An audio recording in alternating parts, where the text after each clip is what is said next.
2007 के विधानसभा चुनाव में बसपा ने पूर्ण बहुमत यानी 206 सीटें हासिल की, जो 1991 के बाद उत्तर प्रदेश में किसी भी पार्टी द्वारा पहला पूर्ण बहुमत था। दोस्तों, यह जीत उनकी सोशल इंजीनियरिंग की रणनीति का परिणाम था, जिससे उन्होंने दलितों के साथ-साथ ब्राह्मणों और अन्य सवर्ण जातियों को भी पार्टी में जोड़ा। मुख्यमंत्री के रूप में उन्होंने अपना पहला 5 साल का पूर्ण कार्यकाल पूरा किया, जो उत्तर प्रदेश की राजनीति में एक ऐतिहासिक उपलब्धि थी। 2007 की जीत ने मायावती को एक कुशल रणनीतिकार के रूप में स्थापित किया। उन्होंने बहुजन की सीमित पहचान से ऊपर उठकर सर्वजन की व्यापक अवधारणा को अपनाया। इस रणनीति के केंद्र में सतीश चंद्र मिश्रा जैसे ब्राह्मण नेता थे, जिन्हें उन्होंने पार्टी का महासचिव बनाया। मायावती ने सवर्णों को यह समझाने में सफलता पाई कि बसपा केवल एक जाति की पार्टी नहीं, बल्कि वह सबके विकास की बात करती है, यानी सर्वजन हिताय सर्वजन सुखाय की बात करती है। दोस्तों, विश्लेषकों का मानना है कि मायावती का यह रणनीति सवर्णों के बीच भाजपा और कांग्रेस के बढ़ते असंतोष का लाभ उठाने में सफल रही। दलित मतदाताओं ने भी अपनी नेता के इस निर्णय को स्वीकार किया, क्योंकि वे अपनी बहन जी को पूर्ण शक्ति के साथ मुख्यमंत्री के रूप में देखना चाहते थे। मायावती को उत्तर प्रदेश में एक सख्त प्रशासक के रूप में जाना जाता है। उनके शासनकाल में कानूनी व्यवस्था की स्थिति को लेकर उनके राजनीतिक प्रतिद्वंदी भी उनकी प्रशंसा करते रहे हैं। उन्होंने अपराधियों और बाहुबली के खिलाफ जीरो टॉलरेंस की नीति अपनाई। मायावती ने यह स्पष्ट कर दिया था कि कानून सबके लिए बराबर है। 2007 में उन्होंने अपनी पार्टी के ही सांसद उमाकांत यादव को जमीन कब्जाने के आरोप में मुख्यमंत्री आवास के बाहर से ही गिरफ्तार करने का आदेश दिया था। इसके अलावा उन्होंने मुख्तार अंसारी और राजा भैया जैसे बाहुबलियों के खिलाफ सख्त कानूनी कार्रवाई कर अपनी आयरन लेडी की छवि को पुख्ता किया। उनके शासनकाल के दौरान ही उत्तर प्रदेश ने आर्थिक मोर्चों पर प्रगति की। दोस्तों, राज्य की जीडीपी विकास दर लगभग 17% तक पहुंच गई थी, जो पिछले और बाद के कई वर्षों की तुलना में बेहतर थी। उन्होंने सूक्ष्म नियोजन और प्रभावी कार्यों के माध्यम से राज्य की बुनियादी ढांचों में सुधार के लिए अम्बेडकर ग्राम विकास योजना जैसी परियोजनाओं को जमीन पर उतारा।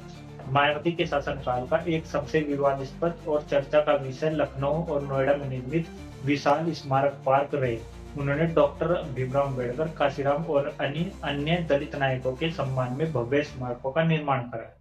दोस्तों, आलोचकों ने इसे करदाताओं के पैसे की बर्बादी और मायावती के आत्म प्रशंसा के मुंह के रूप में देखा।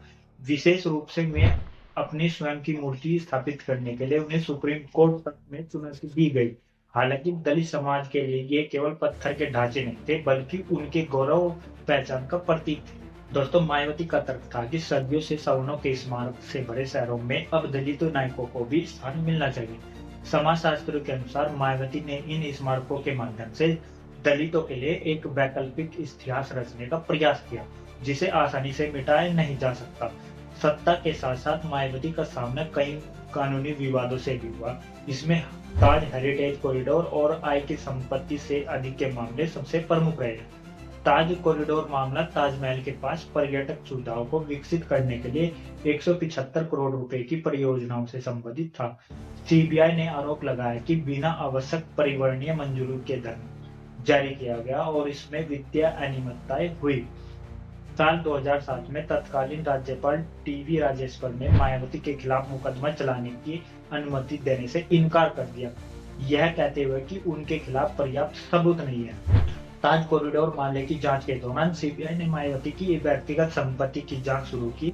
सीबीआई ने दावा किया कि मायावती की संपत्ति उनके ज्ञात आय के स्रोतों से कहीं अधिक है। मायावती ने तर्क दिया कि यह पैसा पार्टी समर्थकों और कार्यकर्ताओं के द्वारा दिए गए छोटे-छोटे दानों का परिणाम है। जुलाई 2012 में सुप्रीम कोर्ट ने सीबीआई की इस जांच को यह कहते हुए रद्द कर दिया कि एजेंसी ने अपने अधिकार क्षेत्र का उल्लंघन किया है और ताज कॉरिडोर मामले की आड़ में व्यक्तिगत संपत्ति की जांच करना गलत था। दोस्तों, 2019 में सुप्रीम कोर्ट ने एक बार फिर स्मारकों पर खर्च किए गए सार्वजनिक धन के मामले में टिप्पणी की कि मायावती को अपनी मूर्तियां बनवाने पर खर्च किया गया पैसा सरकारी खजाने में वापस जमा करना चाहिए। हालांकि यह एक प्रारंभिक विचार था। दोस्तों, 2012 के चुनाव में मिली हार के बाद बसपा के चुनावी प्रदर्शन में निरंतर गिरावट देखी गई। 2007 में 206 सीट जीतने वाली पार्टी 2017 में 19 और 2022 में मात्र एक सीट पर सिमट गई। भाजपा का बढ़ता प्रभाव और प्रधानमंत्री मोदी के नेतृत्व में भाजपा के गैर जैतव दलितों और पिछड़ी जातियों को अपने साथ जोड़ने में बड़ी सफलता हासिल की। लाभार्थी राजनीति और हिंदुत्व के मिश्रण ने बसपा के प्रारंभिक वोट बैंक में सेंध लगाई। आलोचकों का मानना था कि 2012 के बाद मायावती का जनता से सीधा संपर्क कम हो गया। उनकी लो प्रोफाइलिंग राजनीति के पार्टी कार्यकर्ताओं में निराशा पैदा करती है। भीम आर्मी के संस्थापक चंद्रशेखर आजाद जैसे युवा दलित नेताओं ने बसपा के विकल्प के रूप में उभरने का प्रयास किया, जिससे दलित युवाओं का एक बड़ा वर्ग बसपा से दूर हुआ। साल 2019 में सपा के साथ गठबंधन के बावजूद बसपा को अपेक्षित लाभ नहीं मिला।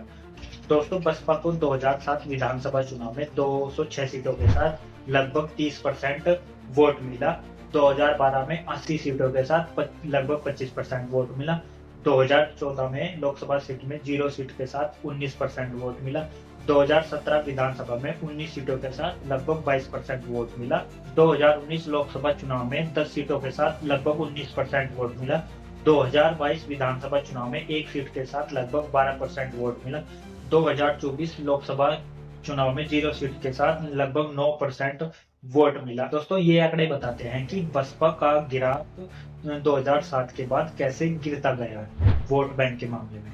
दोस्तों, बसपा के भविष्य और नेतृत्व को लेकर मायावती ने अपने भतीजे आकाश आनंद को राजनीति में आगे बढ़ाया।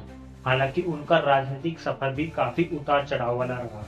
दिसंबर 2023 में मायावती ने आधिकारिक तौर पर आकाश आनंद को अपना उत्तराधिकारी घोषित किया, लेकिन 2024 के लोकसभा चुनाव के बीच ही उनके कुछ तीखे भाषणों के बाद मायावती ने उन्हें अपरिपक्व बताते हुए सभी पदों से हटा दिया।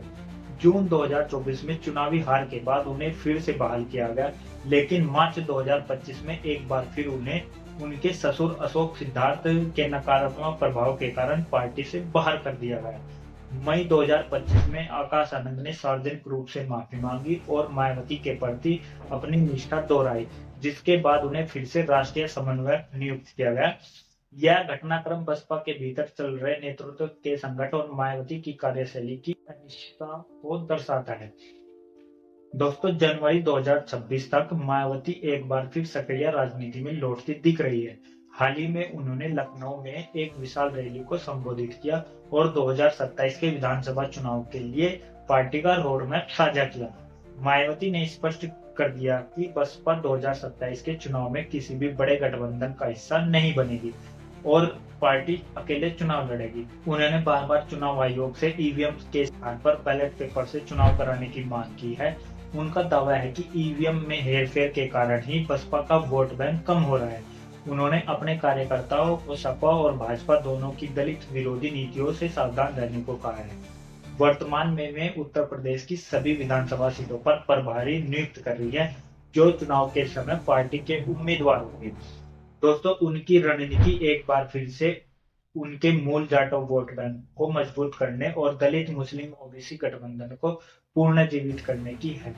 दोस्तों, मायावती की कहानी हार से जीत, जीत से सत्ता के शिखर तक पहुंचने की उनकी कहानी करोड़ों लोगों के लिए प्रेरणा है। भले ही वर्तमान में बसपा एक कठिन दौर से गुजर रही हो, लेकिन मायावती का राजनीतिक कद और उनका ऐतिहासिक योगदान भारतीय राजनीति के पन्नों के स्वर्ण अक्षरों में दर्ज रहेगा।